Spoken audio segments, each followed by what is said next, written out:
ഇപ്പൊ ഇത്തരം കുറച്ച് ഉജ്ജ്വലമായ രാമായണ മുഹൂർത്തങ്ങൾ നമ്മുടെ നാട്ടിൽ ഉണ്ടായിക്കൊണ്ടിരിക്കുകയാണ്. അതിലൊന്നാണ് IS, വേറൊന്നാണ് RSS, വേറൊന്നാണ് നരേന്ദ്രമോദി. ഇനി അതിൻ്റെയൊക്കെ ചെറിയൊരു ഭാഗമാണ് നമ്മുടെ ശശികല ടീച്ചർ കേരളത്തിലുള്ള. ഇവരൊക്കെയാണ് നമ്മുടെ നാട്ടിൽ അസമാധാനം ഉണ്ടാക്കിക്കൊണ്ടിരിക്കുന്നത്. ഞാനൊരു ക്ഷേത്ര മൈതാനിയിൽ നിന്നാണ് സംസാരിക്കുന്നത് എന്നുള്ള പൂർണ്ണമായ ഉത്തരവാദിത്വത്തോടു കൂടി തന്നെയാണ് ഇത് പറയുന്നത്.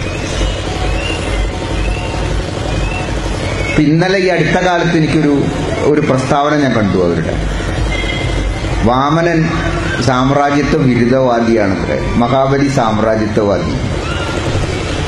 അതുകൊണ്ടാണ് മഹാബലിയെ ചവിട്ടി താഴ്ത്തിയത്. മാലോകരെല്ലാവരും മനുഷ്യരെല്ലാം ഒന്ന് എന്നുള്ള സന്ദേശത്തിന്റെ ഓർമ്മ പുതുക്കാനായിട്ട് ആഘോഷിക്കുന്ന ഒരു ഉത്സവമാണ് ഓണം.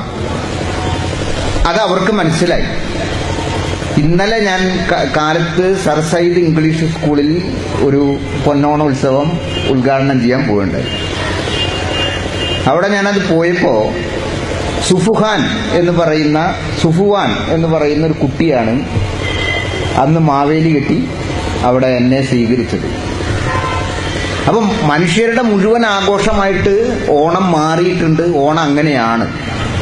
അപ്പൊ അതിനെ എങ്ങനെയെങ്കിലും ഒന്ന് വർഗീയവൽക്കരിക്കണം, തമ്മിത്തല്ലുണ്ടാക്കണം. അപ്പൊ അതിനൊരു കാര്യം പറയുകയാണ്, മഹാബലി ഭയങ്കര അപകടകാരിയായ സാമ്രാജ്യത്വവാദിയായിരുന്നു. എന്താണ് ഈ സാമ്രാജ്യത്വവാദം? അദ്ദേഹം ദേവലോകത്തെ ആക്രമിച്ചു എന്നാണ് പറയുന്നത്.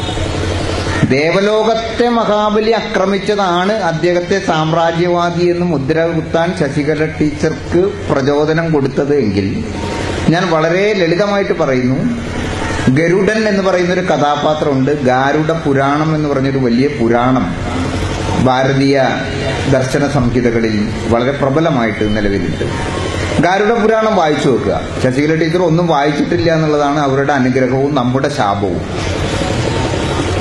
ഗാരുഡ പുരാണം വായിച്ചു നോക്കിയാൽ നിങ്ങൾക്ക് മനസ്സിലാവും, അതിൽ ഗരുഡൻ ദേവലോകം മുഴുവൻ ആക്രമിക്കുകയല്ല, ദേവേന്ദ്രനെയൊക്കെ തവിട് പൊടിയാക്കിയിട്ട് അമൃതകുംഭം എടുത്ത് പോരുന്നുണ്ട്.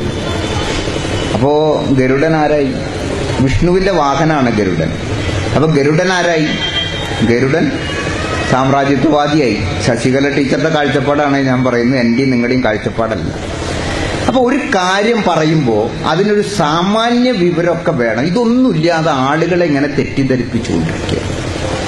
അതുകൊണ്ട് ഞാൻ ഉറപ്പായിട്ട് പറയുന്നു, മതങ്ങളെക്കുറിച്ച്, മതഗ്രന്ഥങ്ങളെക്കുറിച്ച്, അതിലെ പ്രമേയങ്ങളെക്കുറിച്ച് വിശ്വാസികളായ, സമാധാനം ആഗ്രഹിക്കുന്ന, ശാന്തി ആഗ്രഹിക്കുന്ന എല്ലാ വിശ്വാസികളും വളരെ അഗാധമായിട്ട് ചിന്തിക്കേണ്ട ഒരു കാലഘട്ടമാണ് ഇത്.